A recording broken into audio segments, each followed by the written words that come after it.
Welcome to Jefferson Liberty Radio, the voice of the state of Jefferson in the Central Valley. I am Matthew, and I am joined by Rudy. He's finally back. Yes. Yes. I went to the happiest place on earth. And I will say this, that It's a Small World has not aged well. Of course, I was the guy who had to be stuck taking the ladies on A Small World.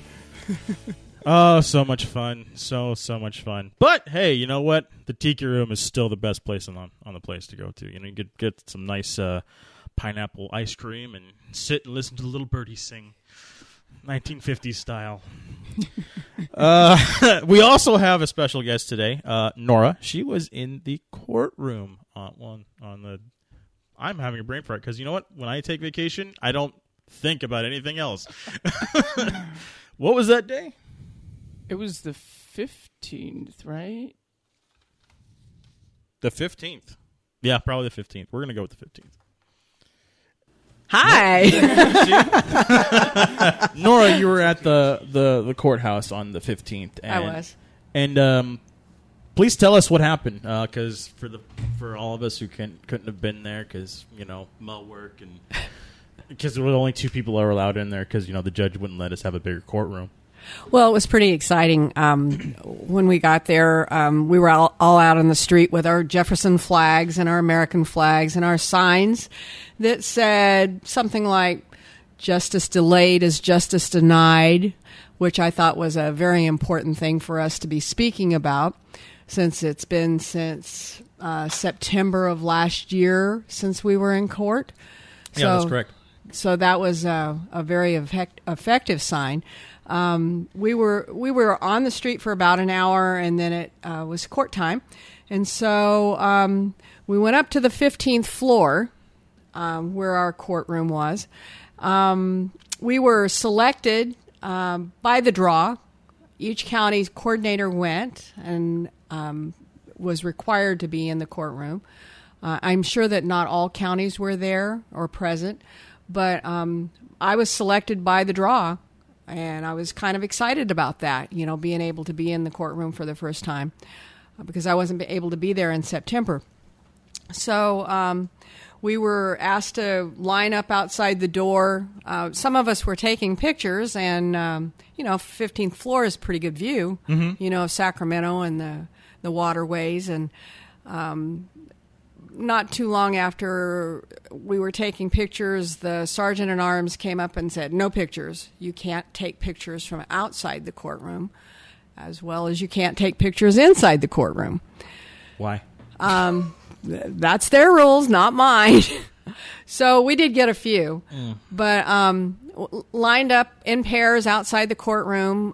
There were only a certain amount of us allowed in.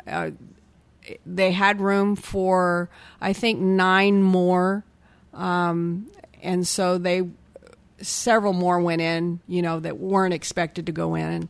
Oh, cool. So it was my first time being in a federal courtroom, and it was a beautiful courtroom, maple-lined walls, and wow.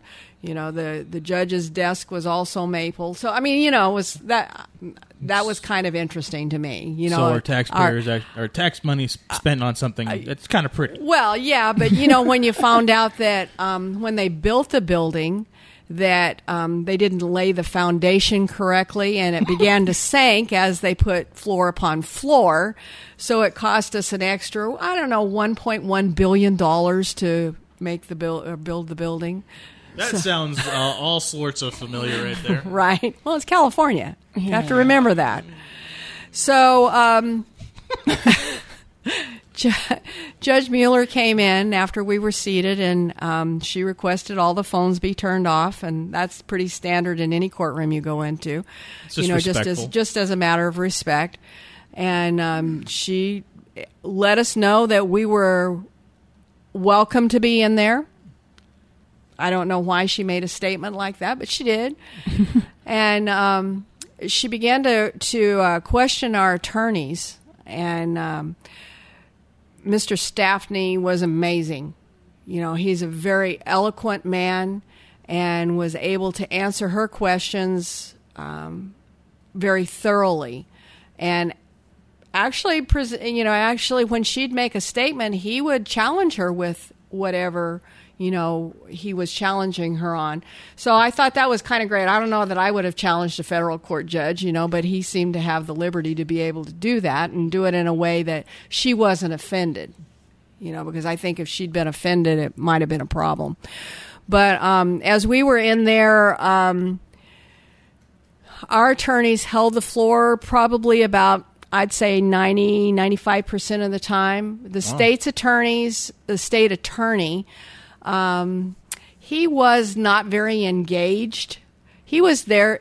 The reason that we were in court was because he wanted the case dismissed. And so, in the process between September and that date, our attorneys were asked to modify some things in the brief that they had done, and they had met all the stipulations. I think there was the Judge Mueller had written back 25 pages, and I think that's right. I don't know, and that sounds about right. And she expected us to answer everything that she had written thoroughly in 25 pages. That sounds familiar. Yeah. So. Anyway, so our attorneys were able to do that and meet her demands. The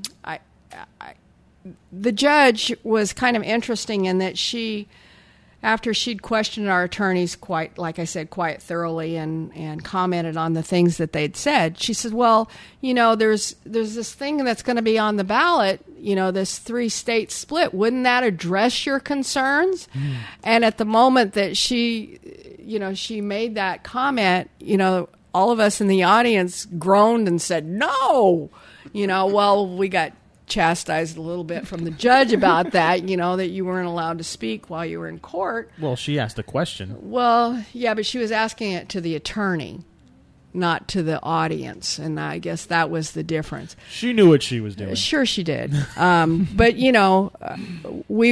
we all collectively responded, and that was kind of interesting. It was kind of interesting that the only phone that went off during the time that we were there was the state's attorney, and his went off 2 or 3 times, but we all got chastised for that also, but it was his phone that went off. So she kind of, in a respect, she was saying, well, I'm not really able to do what you want me to do. She's trying to make excuses for herself, which I thought was kind of odd. I mean, she really laid it out like it wasn't her, it was kind of not her fault. And, it was just, it wasn't the authority figure that I was expecting out of her. Oh, she acted weak. She did, I thought. But, I mean, I think that was a good thing as far as we're concerned. Right. Because there were several things that she may have done that maybe weren't appropriate in the eyes of the law, because she was supposed to appoint that 3-judge court. She gave it to us in September. Right. I think there was like a case, what was it, Shapiro versus McManus. Thank you. And basically Justice Scalia, which, good guy by the way, basically said that one single judge cannot rule on a appropriation case, right, or a representation case, basically, right. And so, but she'd given us that, and then was angels. Yes, angels are coming in my house because But she'd given us that judgment, mm-hmm. and then immediately took it away. Right, because the state's attorney whined and right. And, well, yeah. Well, what she told us was that she had gone before the magistrate, the federal magistrate, and he told her that she shouldn't have given that she didn't have the ability to do that. That was her words, No, so, I find that to be a little wimpy. Yeah, I find that to be a cop-out, yeah. An excuse. Yeah, I think all of us thought the same way. That sounds like what a 2-year-old would say. Yeah. Somebody else told me not to do it. Yeah, so I can't, really. So, anyway, so that was kind of interesting. She also said that our case had, back in September, she said our case had merit, and that it wasn't a frivolous lawsuit. So in all, that kind of gives us some foundation for going on, whether she grants us this 3-judge court or not, going on to the Supreme Court. And so that's, one way or another, that's our goal or our eventual endpoint is the Supreme Court.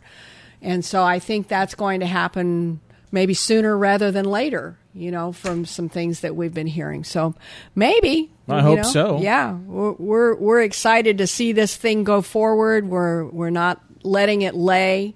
Our attorneys and Mark and Terry and all of those that are involved are working on some different aspects of things so that we can push this forward. It's not going to die where, she says it's going to die. No, we're not ready to. No, we're not giving up. No. I mean, heck, we just added 2 more counties, including ourselves. Sure. Come we're on. down to 23. Mm-hmm. Yeah, I think she's probably just trying to stall for time because she doesn't want to be the woman that actually,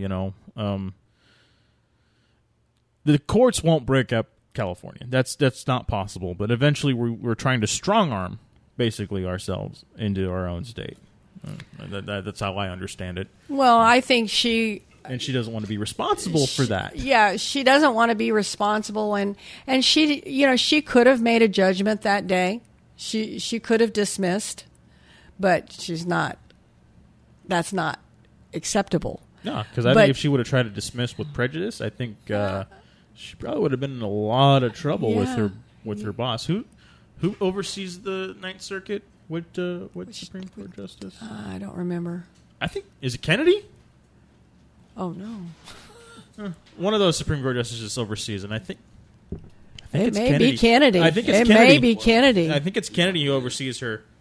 So that could make things very interesting. Yes, that would be really interesting. I think we're looking this up on Google. Are we looking this up Yes, on Google? I We're looking am. this up I on am. Google. I want to get this right. So, yeah, it looks like the Circuit Justice is Anthony Kennedy. It's Kennedy. So that'd be really interesting. Oh. We could have things changing here. Yeah, Ooh. and rapidly. So now I want Miss Barrett. So Yeah. she said that the reason that she wasn't going to give us a judgment that day was because she was in the middle of a criminal case and that she just didn't have time. Oh, poor her. All right, you know what? The waterfalls started. I'll do that logic with my boss and see what happens. Yeah. I'm too busy to do my own job. I Right. mean, that's basically what she said to her taxpayers. Yeah. To the people who pay to the people to who her pay employer. her. Yeah. Wow. Oh, okay. So anyway, after she dismissed the case, she didn't dismiss the case, but dismissed the courtroom. We all went back down on the street, and there was probably, Aaron, what would you say, maybe 300 people down there, or so. So a pretty good crowd. But what we need to know right now is that when we go out like that, when we're out on the street, we need to make a more impressive showing. If, like Mark said, if there'd been 5,000 people out there, it would have set a different tone in the courtroom. Mm-hmm. If there'd been 500 people, 1,000 people out there. So what we need to recognize is that people's eyes are on us. They're watching. And so we need to get out there and make an appearance. Show up for, we call them Fly It Fridays. Show up for any activities that are going on. Mm-hmm. Show up when they call for Sacramento. I mean, and I know it's hard for a lot of people because they're working, but, this is our freedom. This is our liberty. This is our one shot. We may not ever have another one. So it's very important that we're out there and making an appearance. Well, and you got 300 people standing in front of a courthouse. Something's going on. Yeah. Well, and the response from the street was very good. Lots of waves and honks and, thumbs up. And well, I think the attitude, even in the more bluer parts of California, that's something's wrong. it's broken. It's broken. And it's not broken to the point where, we could fix it. It's broken to the point where it's irreversibly broken. I can't even say it. Irreversibly broken. It's broken. and I think the people of Jefferson ourselves, right? And I think that's how we should refer to ourselves, as the people of Jefferson. Absolutely. Start acting like it. Yeah, start acting like it. The first step in fixing a problem is admitting that there's a problem, and we're the only ones that are going, there's a problem. Yeah, and you're right. We also have the solution to that problem: split the state. And I know there's a lot of people out there. Why would you split this beautiful state? Well, it's beautiful where I'm at. It's just not beautiful in my view in I don't know, San Francisco. And I was recently in LA. It's not beautiful down there, folks. Disneyland's nice, but that's fake. Oh, it's behind a wall too, isn't it? It's behind a wall. And there's actually many security you have to go through to get into Disneyland. You get to Disneyland, and then you get in line for them to check your bags. And then you get in line again for them to scan your ticket to get inside the park. So, yes, there is a wall in Disneyland. We're the only ones that are saying there's something wrong. And there are other states right now where there's something wrong, and there's right. people coming up Liberty would be coming to mind first. Right. And Lincoln. And Lincoln's still very, very new. Right. Liberty is a little bit more off than even us. I mean, they've actually got, state representatives actually helping them. But they're going, there's a problem in Washington. I mean, and I just saw a photo of people running booths for Jefferson in counties in Oregon. Right, right. And even they know there's something wrong. So something's wrong in the blue states. Yep. It ain't all happy-go-lucky kumbaya crap that they keep on peddling that it is. Well, and interestingly enough, people are moving out of San Francisco at a great rate. Well, why? Because it sucks. Because it's become a third world country. Right. Or a third world, city. Right. When you go to San Francisco and oh, look, there's a tent city right over there. Yeah. That's lovely. That just makes my heart feel all warm and fuzzy. Or, that lovely aroma. Sometimes you might find out, my wife's like, what's that smell? You don't want to know. I'll tell you later.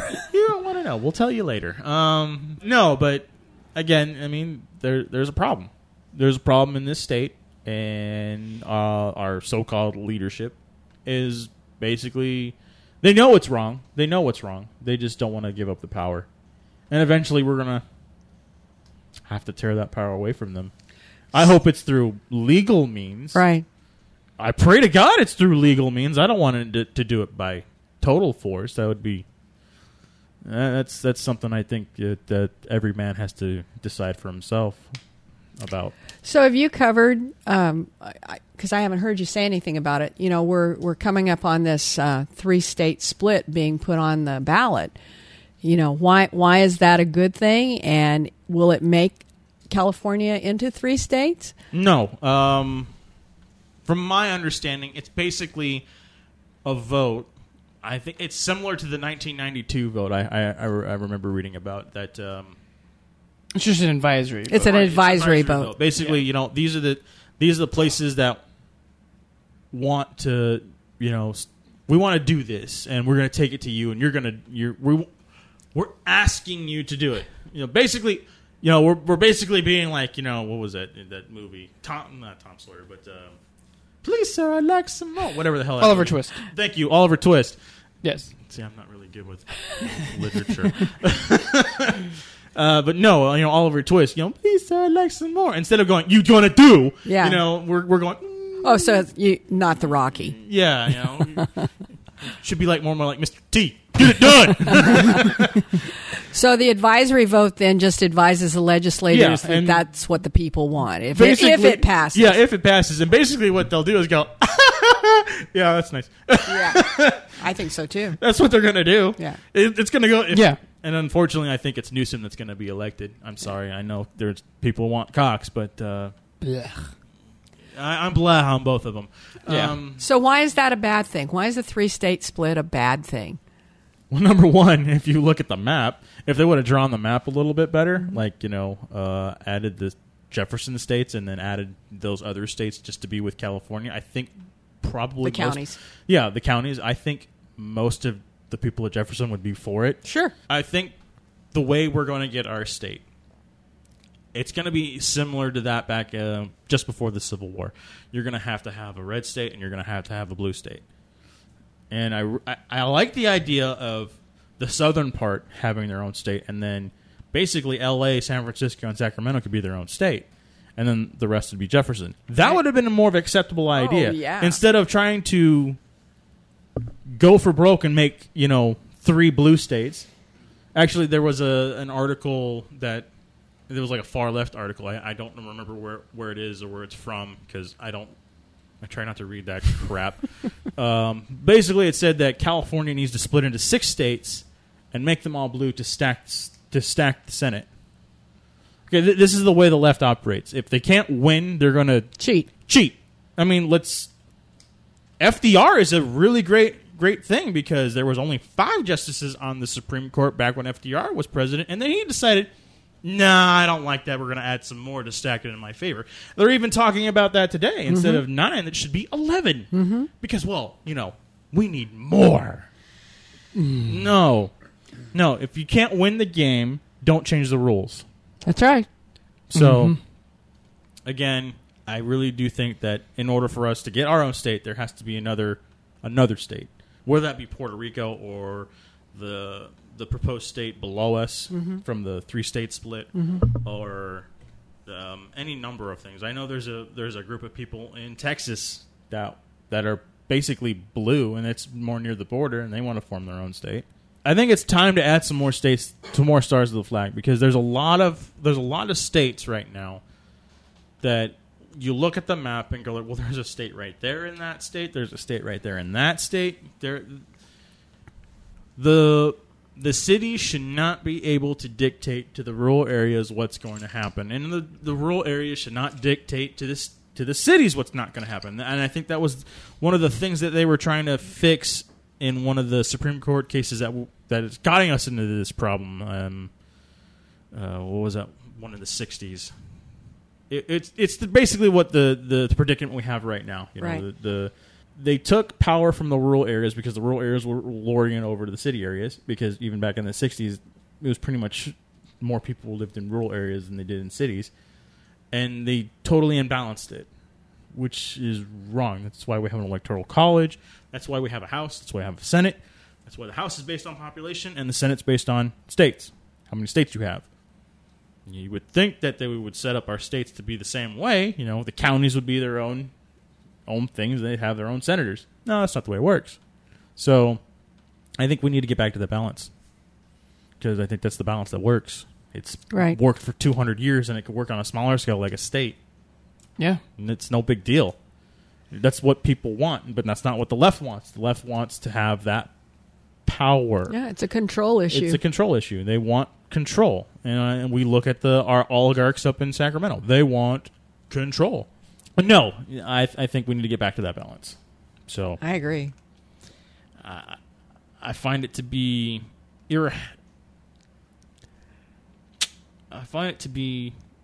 unhonorable that what's going on right now. There is no honor in this. There's no honor in controlling other people's lives like that. No honor in that. Well, thank you for being on. We really appreciate what you to come up and share with us what you saw. And we thank you, folks, for sticking with us tonight. I would like to ask anybody who's listening right now, give us a thumbs up or 5 stars on our iTunes. We are on Facebook, YouTube, BitChute. Are we on Gab now? We are on Gab. We're on Gab now. See, Rudy's excited about this. I'm telling you, we're getting on Minds too. And Minds, eventually. Yes, eventually. And the reasons why we're diversifying is because, well,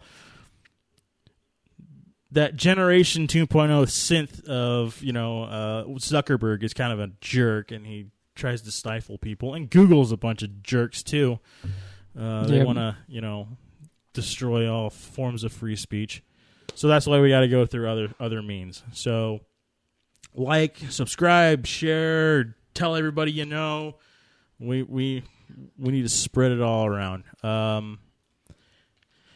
Aaron's going to be giving us some more updates on our current events, what's coming up, what's not. Okay, coming up, Stanislaus Concerned Citizens, State of Jefferson upcoming events at the Grizzly Rock Cafe in Turlock.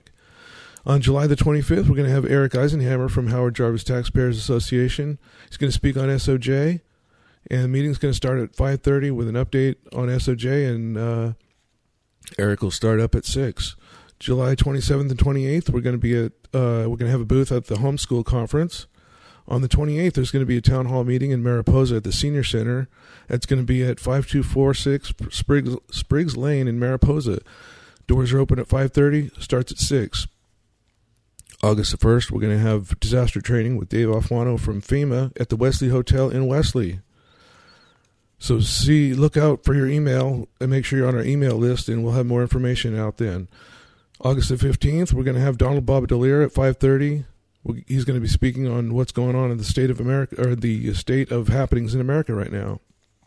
September the 5th, we're going to have Amy Bublak who's running for mayor of Turlock. We're going to have Shannon Stanford, who's running for school of superintendent. On July the 13th, starting the 13th to the 22nd, we're having the fair. We're going to need a lot of help out there, so come out and say hello. And so watch out for our blitzing and our Fly It Fridays and our Sign It Saturdays. Look for these on events on Facebook and on our email. Thank you. This episode has been sponsored by Owls Certified Safe and Lock. Owls offers locksmithing services and alarm systems for a range of applications including burglary, fire, tamper, medical emergencies, and much more. Owls has been locally owned and managed in Modesto for nearly 70 years, and with thousands of loyal and satisfied customers, you can be sure that Owls will meet and exceed your needs. For more information, call 1-800-700-4780 or go to owlsalarm.com. That's ALSALARM.com. Thanks so much to Owl Certified Safe and Lock for sponsoring our show. And if you're interested in sponsoring our show, you can head over to jeffersonlibertyradio.com or email us at sponsors@jeffersonlibertyradio.com. Again, I'd like to thank everybody who listened to this show tonight or today or wherever you're listening from in this beautiful, beautiful country of ours. I hope everyone has a great 4th of July. Stay safe out there with your 4th of July fireworks or your alcohol consumption. Don't drink and drive. I don't want to hear people getting hurt. But yeah, just remember what you're celebrating out there. And just remember what people went through just to get us to this point. Have a good night, everybody. And I'd like to thank Aaron and Matthew for doing a really great job, and Nora for coming on and giving us some insights. So again, have a good night, everybody, and thank you for listening.